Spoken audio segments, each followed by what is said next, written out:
Salut les amis d'RFLJ. Salut. Et la lumière fut. Attention, attends, hop là. Voilà, on voit plus. Alors comment allez-vous les amis? Bah ça vous nous le dites en commentaire, tiens. Voilà, hein, si vous allez bien, pas bien, moyennement bien. Voilà, alors aujourd'hui, début d'une série de 3 vidéos qui commence aujourd'hui. Alors, vous l'avez peut-être reconnu l'intérieur de la voiture. On est dans une DS. On est dans une DS Palace de 1975. Voilà. Sauf que ça n'existait plus.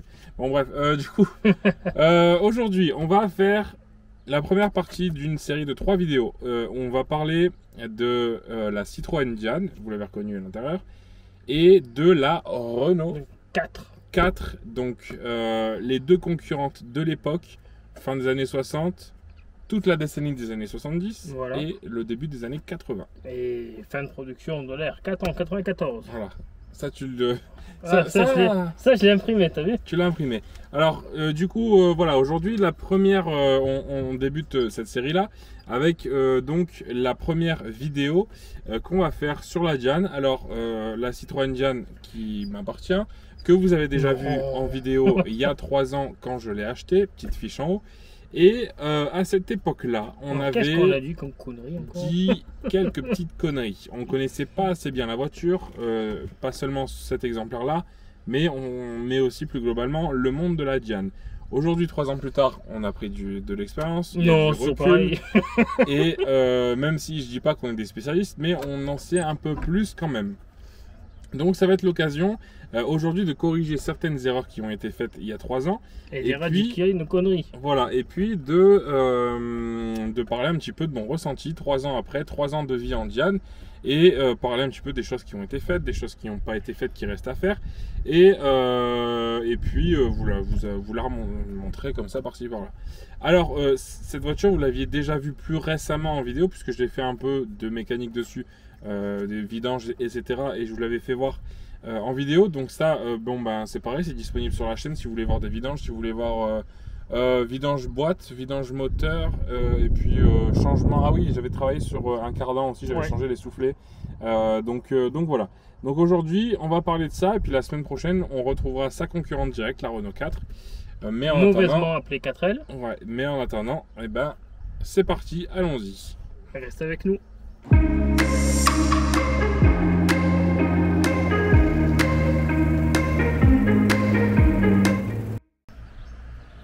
Ça, c'est ma voiture. Du coup, ma Citroën Diane, Pneumiotis, bon, vous la connaissez. Elle est de fin août, début septembre 1977. Pour replacer un petit peu son histoire, c'est une voiture qui est restée 19 ans dans la même famille à Toulon. Et ensuite, elle a été vendue chez un garagiste apparemment à Bandol, qui a vendu cette voiture à peu près, il l'a gardée 1 mois. Et il a vendu à le monsieur à qui je l'ai acheté il y a 3 ans, qui habitait un peu à Marseille, un peu dans la région des Bouches-du-Rhône. Donc cette voiture là, je suis son 3e propriétaire, et ça fait 3 ans que je l'ai. Donc c'est une voiture, c'est une très bonne voiture, on va y venir après. Juste les choses que j'avais envie de corriger par rapport à ce qu'on avait dit il y a 3 ans, il y a 2 points essentiels. Il y a la calandre et la vitre de custode. Toutes les deux, j'avais dit que la vitre de custode était seulement pour les les Diane 6, et les Diane 4 n'avaient pas la custode. Et pareil pour la calandre, j'avais dit que les Diane 4 avaient une calandre en ferraille et que les Diane 6 l'avaient en plastique. Ce qui est pas vraiment faux, mais ce qui n'est pas vrai du tout non plus. Dans le sens où en fait la custode, c'est simplement un recyclage qui a eu lieu pour le millésime 70, si je dis pas de bêtises. Sachant que les premières Diane sont sorties, bon, la création de la Diane c'est 67, et donc du coup jusque 70 on n'avait pas cette vitre de custode. Que ce soit une Diane 4 ou une Diane 6, c'était la même chose. Et ensuite, quand il y a eu le recyclage, que ce soit une Diane 4 ou une Diane 6, on avait la custode. Sachant que la Diane 4 a vite été arrêtée, je crois qu'elle a été arrêtée genre peut-être en 74 ou dans ces eaux-là, à corriger, enfin à vérifier, pardon. Et ensuite pour la calandre, c'est la même chose.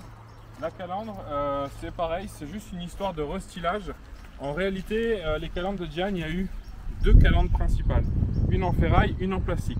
Celle en ferraille, elle a été légèrement restylée avec un maillage un peu plus écarté qui est intervenu un peu plus tard après la création de la Diane. Et ensuite on est passé sur des calandres en plastique, mais les premières calandres en plastique avaient des joncs chromés sur les ailettes latérales comme ça. Moi, la mienne est donc de 77, mais c'est un millésime 78. C'est le premier millésime qui dispose de cette calandre sans les joncs chromés. Donc jusqu'à la fin de production en 83 des Diane, on avait cette calandre-là uniquement en plastique. Alors peut-être un peu moins jolie que celle en ferraille, j'en conviens, mais étant donné que j'aime avoir une voiture qui ressemble le plus possible à ce qu'elle était quand elle est sortie de concession, je laisse sa calandre d'origine. C'était les deux vrais points que j'avais envie de corriger. Après, il y a peut-être eu d'autres erreurs qui ont été faites, mais c'est des petites bêtises, c'est pas grand-chose. Là, c'était vraiment très important d'en revenir là-dessus. Alors, on va parler un petit peu maintenant de ce que j'ai fait sur cette voiture depuis 3 ans. Alors, déjà, j'ai rajouté une vignette 77. Alors, si tu veux, tu peux venir la filmer. Donc, pour représenter son année de naissance. Voilà. Et ensuite, sur l'extérieur, on n'a pas encore retiré. Alors, souvenez-vous, il y a un espèce de film de teintage qui est sur toutes les vitres arrière. Ça, c'est censé être retiré, mais le problème qu'il y a, et on peut le voir ici, c'est que c'est tellement vieux et tellement fin qu'on avait essayé de le retirer avec un décapeur thermique, comme quand on retire un covering par exemple, mais en fait le plastique fondait au mieux, parce que sinon il bougeait pas. Donc en fait il faudrait essayer de tout nettoyer, et en fait ça devient de la colle, c'est même plus vraiment un film, c'est vraiment une colle qui est posée. Donc ça, il faudrait essayer de le faire avec de l'alcool à brûler ou quelque chose comme ça. Mais il faut prendre le temps de le faire. Alors ensuite, ici, souvenez-vous aussi, on y voit encore les vestiges. Il y avait des vieux autocollants passés du Méhari Club de Cassis, etc. Bon, ça, j'ai réussi à les retirer. Et j'ai rajouté un petit autocollant européen avec Coluche, que je trouve de bon ton, que j'avais vu sur un Epoch Auto, je crois. Et que j'avais trouvé très joli. Donc on y trouve des reproductions sur eBay. Sur l'arrière, la même chose, là on voit encore aussi les traces de colle, le logo V6 qui était apparent ici. Bon, l'ancien propriétaire avait trouvé que c'était rigolo, moi je trouve que c'est moins rigolo, bon je comprends le délire, mais comme je vous l'ai dit, c'est pas mon délire à moi, donc je l'ai retiré. Les logos Diane 6 et Citroën ne sont pas d'origine, ils sont même pas en lien l'un avec l'autre. Ici c'est une représentation, je pense même pas que ce soit un vrai, c'est une représentation du logo Diane 6 qui était jusque je crois 70 ou 71. Après on est passé sur des autocollants, et, à peu près comme celui-ci. Ça c'est pas un autocollant, ça je pense que ça doit être un logo Citroën qui devait être disponible à partir des années 80 dans ces eaux-là. Donc ça, le problème qu'il y a, c'est que pour remettre les autocollants d'origine, j'en ai trouvé sur eBay. Sauf que c'est, je crois, avec les frais de port, c'est genre 20 € les deux autocollants, donc ça m'embête un petit peu. Mais bon, j'y viendrai un jour pour essayer de la peaufiner, ou alors si je peux trouver des logos moins chers, ça m'arrange. J'ai mis un petit logo F avec le 1977 qui représente toujours son année de naissance.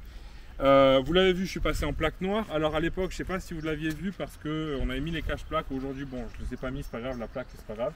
Elle était en plaque SIV classique blanche avec les bordures bleues. Là, je suis passé en plaque noire, mais en plexi. Et je trouve que le rendu est quand même moins bon que des plaques en ferraille. Donc peut-être que je viendrai à mettre aussi des plaques en ferraille par la suite. Alors, René, tu m'avais bassiné pendant un bon moment pour remplacer les deux feux à l'arrière parce qu'ils étaient cassés. Alors celui-ci était cassé, il était propre mais cassé. Celui-ci, tout le plastique était terni. Bon, on a fini par en retrouver. Il y a encore les logos Diane qu'il faut que je retire, enfin les écritures Diane qu'il faut que je retire. Ça fait juste 4 mois. Ouais, ça fait juste 4 mois, je sais. Bon. La voix off qui parle. Voilà. Le pare-choc, alors j'hésite à retirer l'attelage, je trouve que ça fait pas très beau et je m'en sers pas. Donc ça, je vais y venir à le retirer, je pense, mais j'ai peur que vu que c'est fixé dans le châssis, j'ai peur qu'après il y ait de l'eau qui passe et qui stagne dans le châssis, donc il faudrait que je vois un peu comment c'est foutu. Eh ben c'est simple, tu achètes une bombe anti-rouille déjà pour remettre une couche de protec et après des bouchons anti. Ouais, ou sinon je remets les vis.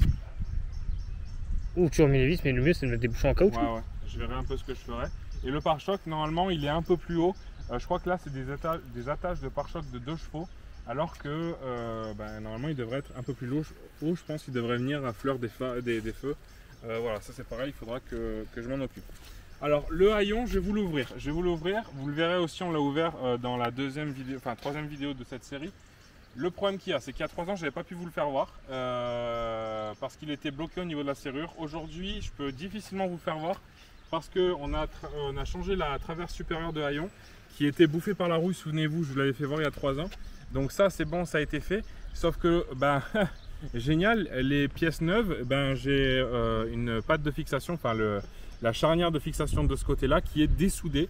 Ben, pour ouvrir le haillon, ça s'ouvre, mais le haillon il se bat dans tous les sens. Donc c'est la charnière qui était soudée d'origine à la traverse. En fait, bah, je vais faire voir. Voilà, pour mieux expliquer. En fait, tu vois, là, tu as une charnière là et une charnière là.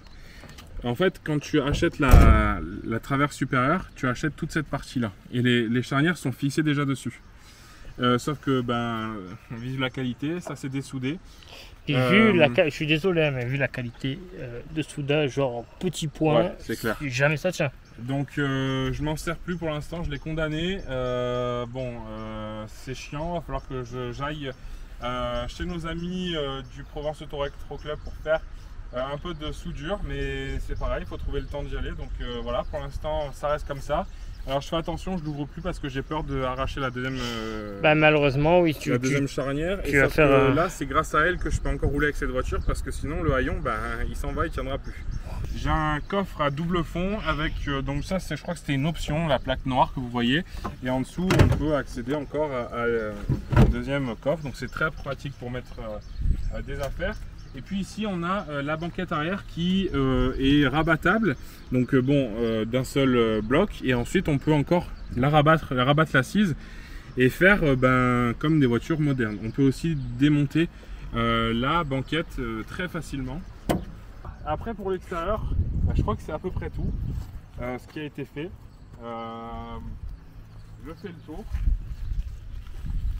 Mais les ampoules jaunes. On a repassé en ampoule jaune, c'est vrai. Tu fais bien de le dire. Voilà, vous voyez bien le jaune dedans. Et si tu as enlevé les coquilles de phare? Ouais, il y avait des petites casquettes sur les phares. Je les ai retirées. Encore une fois, dans un souci d'origine. En fait, c'est surtout que celle-ci tenait plus. Donc il n'y avait plus que celle-là qui tenait, donc je me dis allez c'est bon, je les retire toutes les deux. Alors le moteur, ici le moteur, alors bon il est dans son jus, il n'est pas forcément hyper propre mais il fonctionne et c'est le principal, c'est ça qu'on lui demande. Il faut que je dégrippe la commande de chauffage qui se trouve ici. Parce que du coup ça reste en position ouverte, donc l'été le chauffage c'est pas trop le top. Il faut que je change les manchons qui sont de chaque côté, de part et d'autre. Je vais retirer la roue de secours. Donc ça c'est les manchons d'air des ailes. En fait c'est les évacuations d'air chaud. Quand tu ne te sers pas du chauffage, ça part à l'extérieur. Sur les roues. Donc là les manchons sont morts. Les manchons pour aller dans le chauffage c'est pareil. Enfin dans l'habitacle c'est pareil, ils sont un peu fatigués donc je vais en profiter, je vais les changer. Sinon c'est à peu près tel que c'était quand je vous l'ai présenté il y a 3 ans. Alors il y a 3 ans il y avait un peu des sangles, des ficelles, des trucs qui tenaient un peu la batterie. En fait ça servait strictement à rien, la batterie tient très bien sur son support d'origine. Donc tout ça a été retiré. Alors, on a fait les disques de frein. Ensuite on a fait restauration. Alors j'ai changé cet étrier de frein là. Bon ça vous le connaissez, enfin vous le savez, hein, l'histoire je l'ai déjà raconté. Finalement j'ai dû le restaurer un an après alors qu'il était censé être neuf ou au moins reconditionné. Et là on reparle encore de la qualité des pièces d'aujourd'hui, voilà, où tu fais 6 mois avec la pièce et hop tu recommences. Ensuite j'ai changé les joints d'en base du vase de LHM donc le LHM qui sert de liquide de frein sur les Diane frein à disque. Et voilà, moi, donc on rappelle que la LHM c'est un liquide minéral. Voilà, et moi j'ai le premier millésime où étaient montés 2 séries à l'avant des freins à disque. Chose que le proprio m'avait dit que c'était des freins de Méhari qu'il avait adapté, mais normalement c'est le premier millésime sur lequel on a des freins à disque. C'est ça que quand du coup nous on a mis la main dedans, ça nous a fait un peu capoter parce qu'on a trouvé en fait que c'était d'origine et que c'était pas modifié. Donc du coup on s'attendait à bien pire et finalement c'est bien une merde à faire, hein, il n'y a pas forcément de place, mais Voilà, donc ça c'est les choses qui ont été faites dans mes cas. Après donc j'ai changé les soufflets de cardan là, il me reste à faire le deuxième cardan, je sais, j'ai toujours pas fait, mais voilà les gars, il y a la Xara à mettre en route, il y a la BX qui est arrivée. Il y a le travail, il y a tout, voilà. on peut pas donc, tout faire. voilà. Ensuite j'ai changé la pompe à essence il y avait un raccord qui était cassé, donc j'avais une fuite d'essence. Toi René, tu m'avais changé le joint d'embase de carbu. Et je pense qu'il va falloir qu'on... il va falloir qu'on revoie un peu parce que c'est vrai qu'il a l'air là c'est pas ton joint d'en base, hein, c'est le joint d'en haut, mais effectivement il y a une fuite d'air quand tu je l'ai senti. Tu l'entends. Sinon voilà. Après c'est à peu près tout. Alors on avait dit, ah oui, ouais, on avait dit aussi que l'ancien propriétaire, alors c'est ce qu'il nous avait dit, hein, donc nous à l'époque on était des genoux, on connaissait rien. L'ancien propriétaire avait dit qu'il avait retiré le radiateur d'huile parce qu'il disait que ça servait à rien. En fait il y est, le radiateur d'huile, il est sous le carénage là, on le voit. Bon là vous le verrez peut-être pas à la caméra, mais si on se penche un peu on le voit. Donc il y a bel et bien un radiateur d'huile, et encore heureux parce que c'est ça qui refroidit l'huile, puisque c'est un moteur refroidi par air. S'il n'y avait pas le radiateur, et je sais pas comment mon moteur serait refroidi, hein. Je pense que ce serait une seule et même pièce aujourd'hui. Voilà. Refondu. Donc voilà, encore des conneries qui avaient été dites. J'avais dit châssis plancher c'était nickel chrome. C'est faux. Le châssis, de ce que j'ai vu, enfin j'ai bien regardé, apparemment normalement le châssis est bon. C'est les planchers qui ont morflé. Et on peut déjà en montrer un côté ici. Alors ça a été, je les ai un peu réparés. Et encore ils sont nettoyés. J'avais les premiers trous qui venaient ici. Et je les ai frottés. J'ai fait pareil à l'avant. Je les ai poncés, j'ai frotté, j'ai essayé de retirer le plus de rouille possible. Et surtout parce qu'il y avait du comment ça s'appelle, une sorte de mastic, comment ça s'appelle? C'était l'anti-rouille à l'avant, mais c'était tout tartiné d'anti-rouille, sauf qu'en fait c'était mal fait. Ah ouais, ça n'avait pas été décapé correctement, voilà. Et la rouille avait... Là vous voyez que les planchers sont dégueulasses parce que du coup j'ai dû gratter le plus possible pour essayer de trouver le plus possible. Alors il n'est pas bouffé le plancher, mais il y a des petits trous par-ci par-là. Donc en fait pour essayer d'en détecter le plus possible, j'ai dû frotter, donc vous voyez encore les traces. Et ensuite j'ai traité avec de l'anti-rouille. Donc là c'est vraiment, en plus c'est sale, il y a de la poussière, donc c'est dégueulasse. Oui mais maintenant ça rouille plus. La rouille est arrêtée complet, alors qu'avant il y avait de l'humidité en dessous. J'ai traité chacun des trous. Et ensuite, j'ai rebouché avec de la colle hydroxychloroquine. Non, avec de la colle époxy, je sais pas quoi. Un truc comme ça, c'était des conseils. Alors ne me dites pas, ouais, faut pas faire comme ci, comme ça. Moi, c'est des conseils qu'on m'a donné sur un groupe de Diane. Donc, et la preuve qu'une fois bien appliqué, voilà, bien poncé, la roue est arrêtée, elle ne revient pas. Parce que j'aurais pu le repeindre par-dessus. Mais étant donné que j'ai quand même pour le projet, pour être tranquille, de changer un jour les planchers, je dis c'est bon, c'est quoi, c'est pas grave. Donc voilà pour ce qui concerne toute la partie moteur, la partie extérieure. Tu as retiré les housses aussi, parce que je ne sais plus si tu les avais laissées. Alors à l'avant on les avait déjà vus, par contre à l'arrière j'avais laissé les sur-housses que l'ancien propriétaire avait mis. Alors ça cachait, du coup je ne le savais pas, le haut de la sellerie est abîmé, ça c'était comme ça quand je l'ai eu. Mais ok, c'est pas forcément très joli, ok, c'est aussi un peu abîmé sur les sièges à l'avant. Mais moi, ce qui m'importe, c'est que déjà, je déteste, sur n'importe quelle voiture, je déteste les housses. Je préfère mettre la sellerie d'origine. C'est beaucoup plus beau et ça fait partie de l'histoire de la voiture. Moi, qui plus est, j'aime beaucoup cette sellerie-là parce que, en fait, ce qu'il y a, c'est que déjà, je la trouve magnifique. Et ce qu'il y a, c'est que c'est une sellerie qui est assez rare quand même sur le monde de la 2 chevaux Diane. Parce que c'est une sellerie qui était livrée uniquement avec les couleurs carrosserie bleu myosotis et c'était uniquement pour les millésimes 77, 78 et 79. Donc autant vous dire que c'est une sellerie qui n'est pas courante et qui existait que sur une seule couleur de carrosserie. Donc ça donne vraiment le charme et la différence à ce modèle. Donc c'est pour ça que je les laisse apparentes parce que c'est joli et en plus de ça c'est atypique. Alors là par contre c'est vrai que je vais te donner la parole, je termine juste.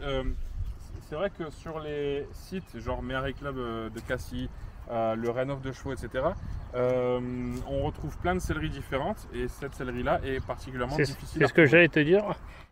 Alors voilà, et maintenant pour bon, on va pas tarder à terminer cette vidéo, en plus on n'a plus de batterie sur la caméra. Juste je voudrais vous reparler de la planche de bord. Alors déjà cette molette, on se demandait ce que c'était. C'est le réglage de la hauteur des phares. Ça bouge vraiment très peu, ça sert pas à grand chose. Peut-être que c'est un défaut de réglage sur la mienne, mais en tout cas ici c'est pour régler ça. Ensuite ici on avait, souvenez-vous, un poste autoradio, donc je l'ai retiré parce que déjà de une je m'en servais pas, de deux c'est pour gagner de la place sur l'intérieur de la voiture, c'est très pratique pour mettre la dock, etc. Et ensuite, c'est tout simplement parce que, comme d'hab, je veux essayer de la remettre le plus d'origine possible. Et en plus, tu avais trouvé des branchements vraiment malsains. Ouais, des branchements malsains. La caisse a été trouée pour faire passer les fils, donc c'était vraiment pas ouf. Et puis le volant, alors déjà à l'époque, j'avais remis le volant d'origine.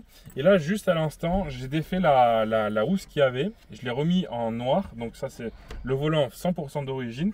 Donc ça retire un peu de couleur à l'intérieur de l'habitacle, mais encore une fois, dans un souci d'essayer de laisser la voiture le plus d'origine possible, j'ai décidé de la laisser comme ça.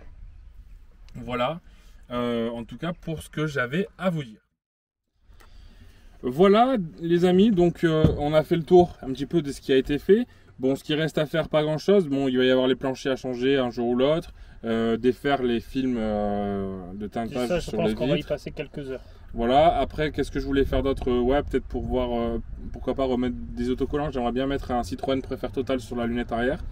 Voilà, ça c'est des petites choses, mais après c'est des détails pour la peaufiner. Je pense qu'il faudrait faire une réfection totale du moteur. Oui, non mais après voilà, c'est vrai que si on veut aller très très loin, ce serait bien de démonter le moteur, nettoyer le compartiment moteur en entier, et puis peut-être pourquoi pas réviser un peu tous les joints, etc. du moteur. Mais en attendant, et on va terminer là-dessus, c'est une très bonne voiture. Je touche Justin, j'ai jamais été sur le bord de la route depuis 3 ans. Après, c'est pas une voiture qui roule énormément non plus. Tu es tombé en panne de frein. En plein milieu de la route. Ouais, il y a eu des soucis de freinage. J'ai pas mal été embêté avec ça au début que je l'avais cette voiture. Mais sinon, globalement, c'est une très bonne voiture, c'est très agréable. Alors après, ça plaira pas à tout le monde parce que c'est vrai que c'est une voiture qui est confortable dans l'amortissement, confortable dans les sièges, mais on est assez serré, on est des grands gabarits, donc c'est vrai qu'on est assez serré dans cette voiture. C'est une voiture qui est archaïque. C'est une voiture qui est archaïque, c'est une voiture, faut bien faire attention aux gestes, changement de rapport, etc. Bon voilà, faut être doux.